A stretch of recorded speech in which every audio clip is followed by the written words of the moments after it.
Momento de entrevista. Momento de entrevista, lo decíamos, vamos al análisis de las últimas encuestas que se han conocido rumbo a las elecciones. Está Samuel Doria Medina liderizando las encuestas, pero por supuesto que llama mucho la atención el porcentaje que hay entre indecisos, nulos y blancos. ¿Quién se hará de esos votos que muestran estas encuestas? Son una fotografía al momento, pero ¿será una fotografía real? ¿Nos iremos sí o sí una segunda vuelta? Son algunas de las consultas que le vamos a hacer al analista que nos acompaña a esta hora de la tarde, don Rolando Tellería, que amablemente está en el contacto para poder hablar de este tema. Rolando, ¿cómo está? Buenas tardes, gracias por atendernos. Las encuestas. Ayer en la Plaza 4 de Noviembre estaba el señor Manfred Reyes Villa durante la mañana y decía: no hagan caso a las encuestas, no hagan caso a las encuestas, son pagadas. La pregunta es, y bueno, quienes más cuestionan las encuestas generalmente son los que no se ven beneficiadas con ellos, ¿no? Y con ellas, y quienes las promocionan son los que tienen buenos resultados. Pero a ver, ¿cómo deberíamos analizar estas encuestas? ¿Las debemos tomar en cuenta? ¿No se las toma en cuenta? ¿Qué nos dice Rolando? ¿Cómo está? Buenas tardes. Buenas tardes, Paulita. Muchas gracias por la invitación. Me siento muy honrado. Bien, en primer lugar, sobre la validez de las encuestas, pues tendríamos que considerarlas como válidas, si me permite redundar, porque estas son autorizadas por el Tribunal Supremo Electoral. ¿No es cierto? Han cumplido ciertos requisitos, exigencias mínimas, entiendo que son exigencias rigurosas también para contar con esa autorización. De cualquier manera, siempre aquellos candidatos que no son favorecidos con los resultados, siempre políticamente van a cuestionar, ¿cierto? Claro. Quizás la metodología, la forma, el alcance, etcétera. De cualquier manera, con todas las observaciones se constituyen en una referencia importante para tomar en cuenta, pues estas encuestas muestran, y yo entiendo que debemos analizar en dos tiempos, muestran dos cosas. Primero, la foto del momento, ¿verdad?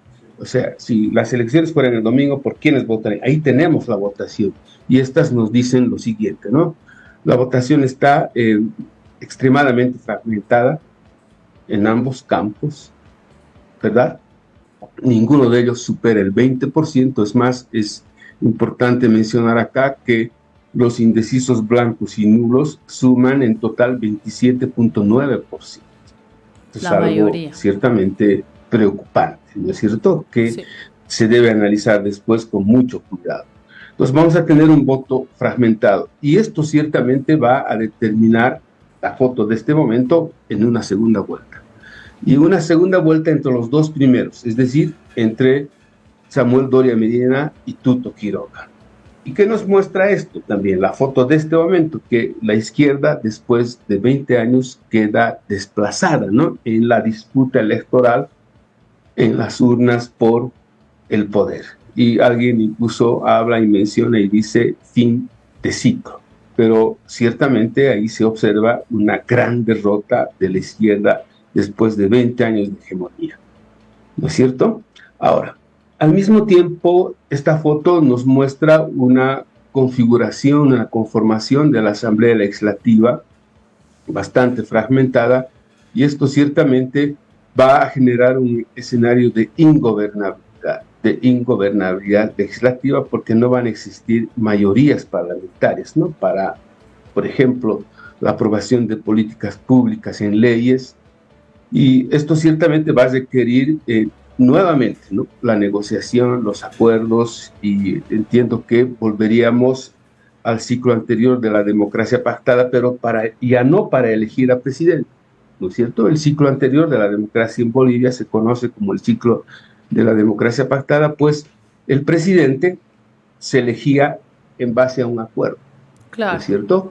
Hoy las reglas han cambiado y el presidente se va a elegir en segunda vuelta, ¿no es cierto? Entonces los acuerdos tienen que estar fundamentalmente en ese ámbito de la Asamblea Legislativa, y esto ciertamente va a ser importante, ¿no es cierto?, para la política, otra vez la negociación, el consenso y no la imposición.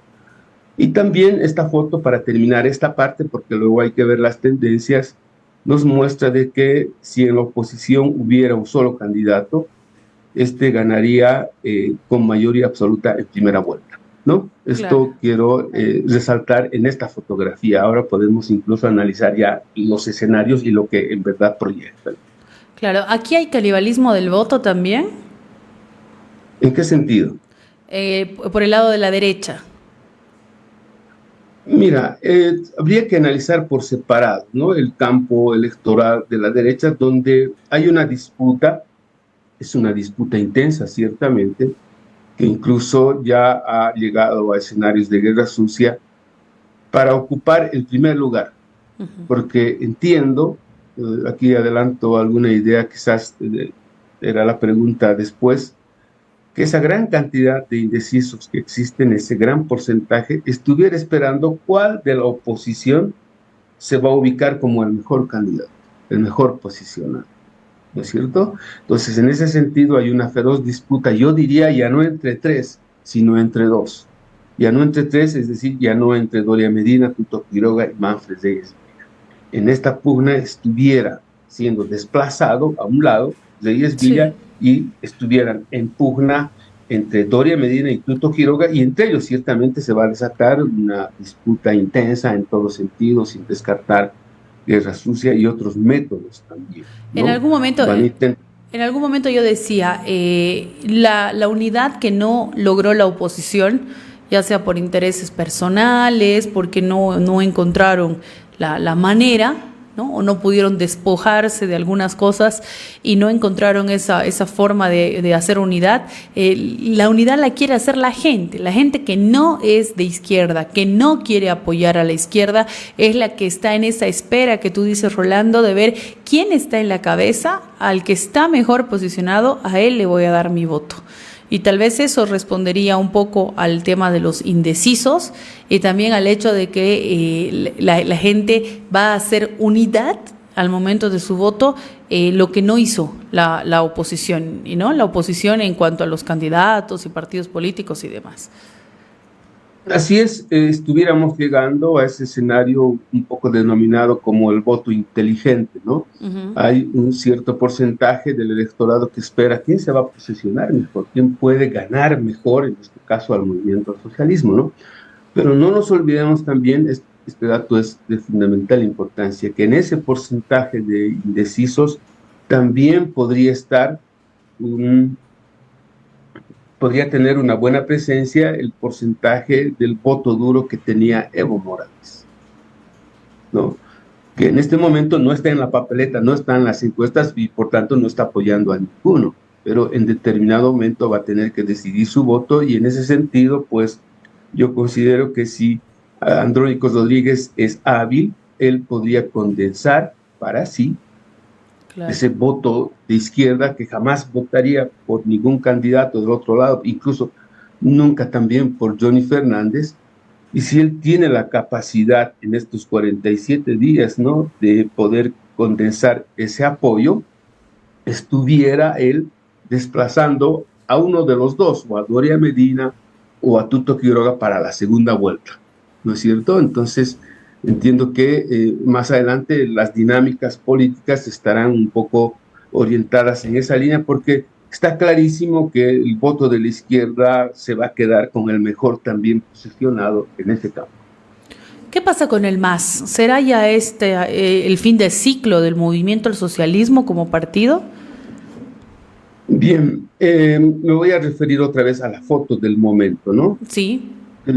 Si los resultados fueran así, estuviéramos hablando de la desaparición de 4 siglas que perderían, se extinguirían, ¿no? Uh-huh. Pues van a perder su personería jurídica.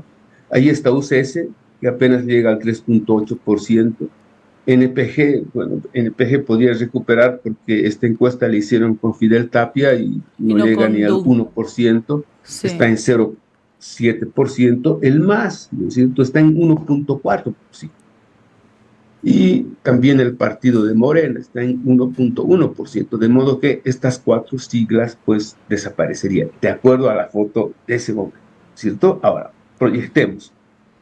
De acá, ciertamente, el MAS va a pretender salvar su sigla de cualquier manera y fíjate el cambio de objetivos y de estrategias. Ya no estoy pugnando por disputar el poder, no estoy pugnando por no perder la sigla. Y eso tiene muchísimo que ver con la elección del candidato. Esto hubiera cambiado de manera sustancial si el candidato del MAS, de ese MAS oficial, hubiera sido Andrónico Rodríguez, ¿no es cierto? Incluso hubiera sido la recuperación de ese partido. Y entiendo que con Eduardo del Castillo y el binomio que han elegido no va a mejorar muchísimo. Y el mismo futuro le doy a Morena con su vicepresidente, Jorge Zitter. Igual está camino si es que participa a la extinción. Uh-huh. Están en riesgo, ¿no? En algún momento alguien decía, fue un suicidio para Morena presentarse a estas elecciones, ¿no? No sé hasta qué... Y peor con Jorge Zitter, ¿no es cierto? Podría haber escogido otro vicepresidente. Sí, definitivamente, no se entiende muy bien. Pareciera que todos han hecho a la apurada los binomios, que ha sido algo muy improvisado, ¿no? De parte de muchos partidos políticos, de muchas agrupaciones y alianzas que se han conformado. Ahora bien, tienen 47 días para conquistar el voto de los indecisos. Así es, ahí entiendo que se va a concentrar la mayor parte de la disputa, pero podríamos decir, ¿no?, que en la conformación de esos indecisos están los que aguardan quién se posiciona mejor en el campo opositor, y también hay otro porcentaje de indecisos que está aguardando, ¿no es cierto?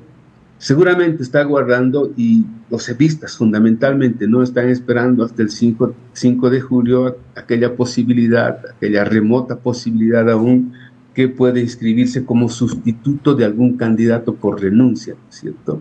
Es decir, entonces, todavía, perdón, Rolando, todavía hasta el 5 de julio hay la posibilidad de que se inscriba a Evo Morales.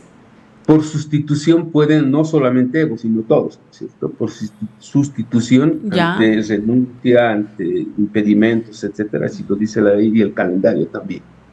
Bueno. Y eso fue precisamente lo que decidieron ayer en su congreso de Laucaeña, ¿no?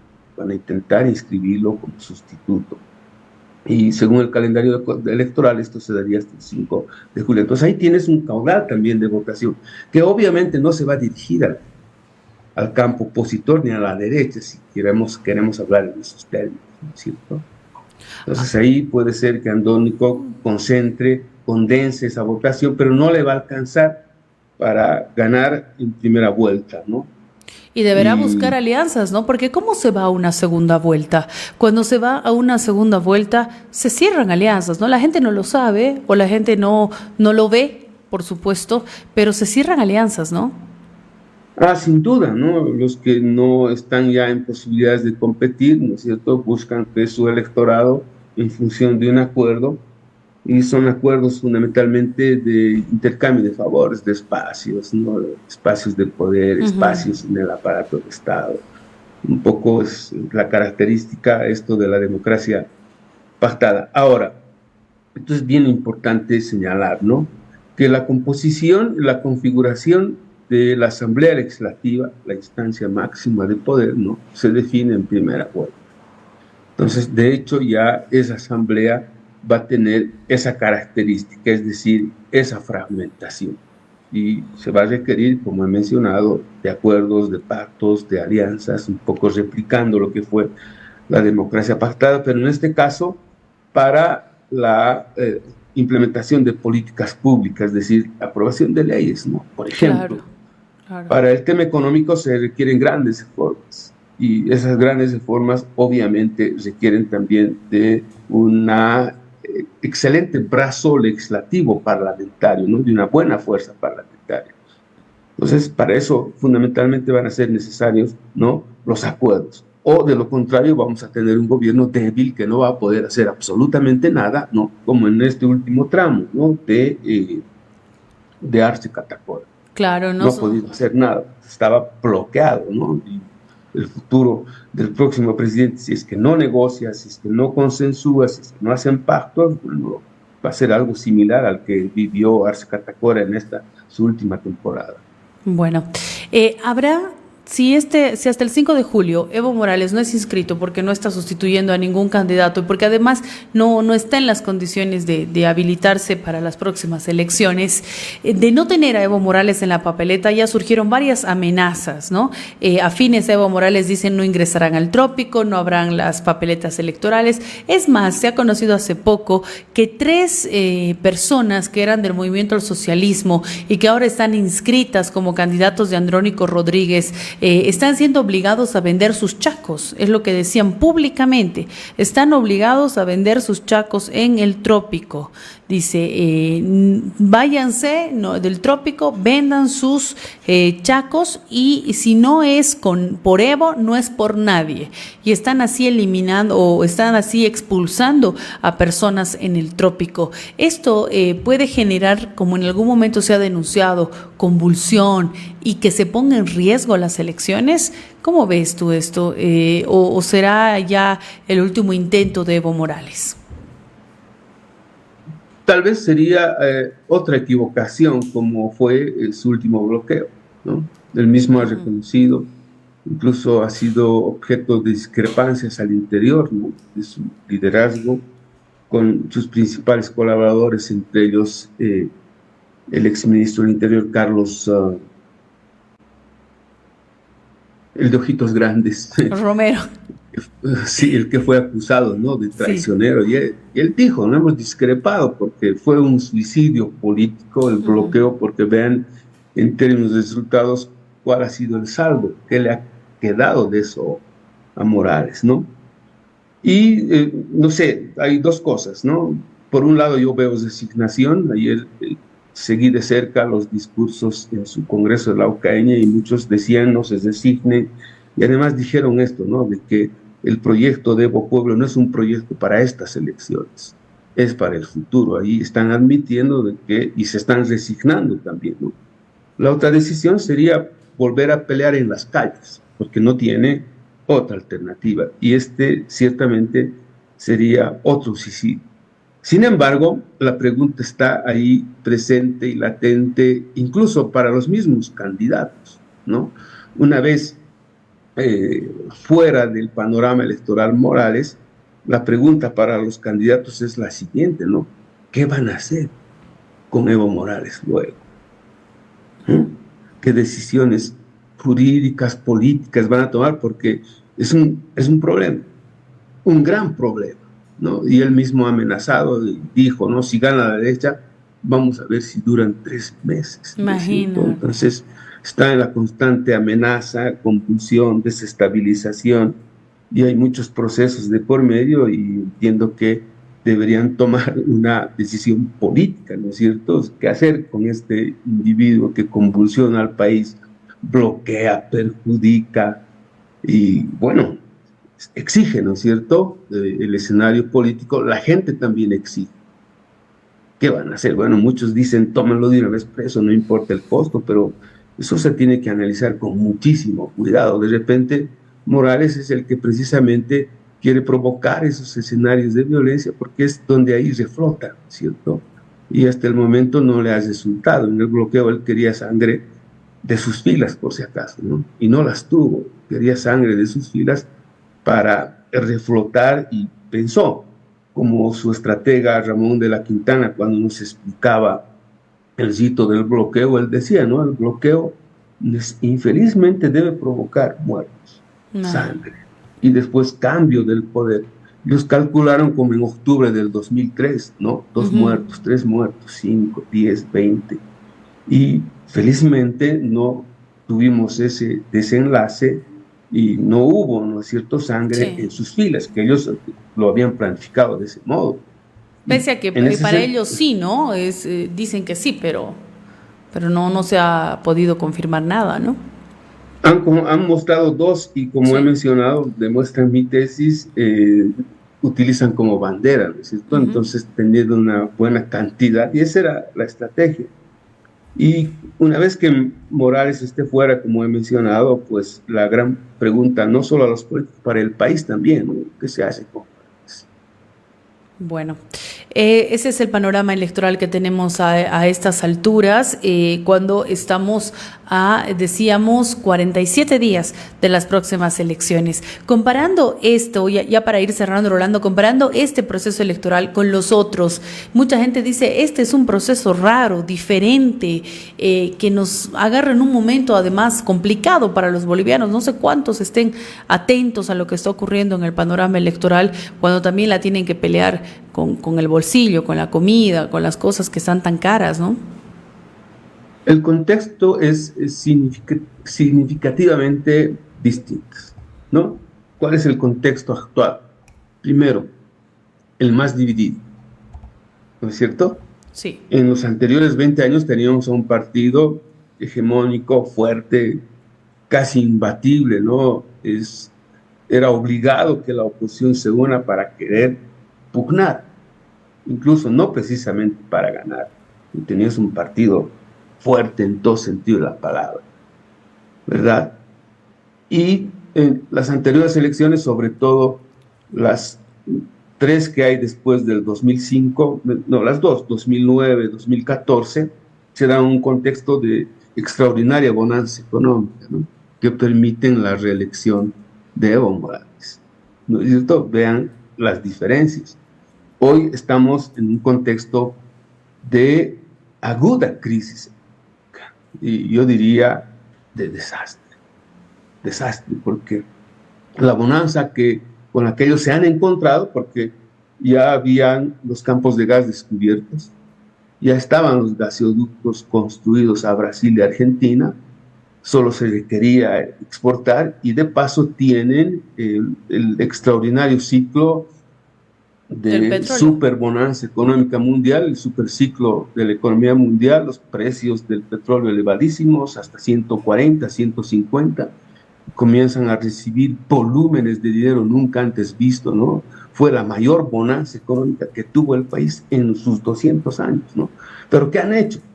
En 20 años podemos ver, ¿no es cierto? Vean el contraste, recibieron esa prosperidad, esa bonanza, y hoy nos dejan en miseria, sin dólares, sin gasolina, y con la posibilidad, y esto va a ser el desastre, ¿no?, sin la posibilidad de pagar regularmente. Respetamos esas decisiones orgánicas. Sí, definitivamente. Sí. Y cuando nos declaren el default, eso va a ser terrible. Yo no quiero ni imaginar a cuánto podría subir el precio del dólar en el mercado paralelo. Bueno. No se viene fácil, ¿no? Se viene una situación muy difícil, muy complicada, y es lo que en algún... El contexto es muy, muy difícil. Claro, uno se pregunta, en un contexto tan difícil, tantos que quieren ser presidentes, de verdad, porque uno quisiera ser presidente de un país que viene con bonanza, que viene una buena situación económica, para seguir, ¿no?, una línea de crecimiento, pero ahora quien reciba la silla presidencial va a recibir deudas, problemas, y no sé si va a tener toda la gobernabilidad posible para poder poner en marcha soluciones, porque el que entre, ¿no?, y eso es lo que todos estamos esperando, que la persona que asuma el gobierno, el que entre, tenga que resolver, ¿no? Entonces, hasta eso es un poco extraño, ¿no? Tantos candidatos con ganas de resolver la situación crítica de Bolivia. Bueno, habrá que ver quién realmente termina sentado allí en la silla presidencial y si realmente logra sacar a Bolivia de esta situación tan crítica. Rolando, muchas gracias. Al contrario, yo, como te he mencionado, me siento muy honrado de participar en tu programa, Paulita. Muchas gracias, un saludo enorme, hasta otra oportunidad. Buenas tardes. Buenas tardes. Ustedes han escuchado el análisis de Rolando Tellería hoy, después de las encuestas y después también de conocer que Evo Morales insiste en ser candidato, y las advertencias y amenazas que se han escuchado si es que no está en la papeleta electoral. Lo ha dicho la gente afines a Evo Morales, que incluso están amenazando a personas de su partido con echarlos prácticamente del trópico, ¿no? Han desafiado a Evo Morales, decía, candidatos deben vender su Chaco y abandonar el trópico. Imagínense, la pregunta es ¿cuándo va a estar la policía en el trópico? ¿Cuándo el trópico va a tener las mismas características que cualquier otro municipio? y no va a ser solamente tierra de nadie, donde todo puede pasar. 14 horas con 58 minutos, consejos.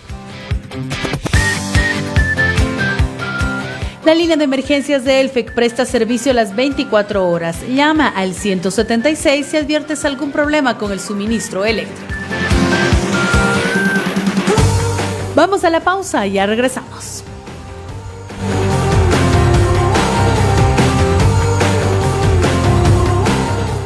Es la hora 14:58 minutos. Sintoniza con nosotros y sé parte de esta gran oportunidad.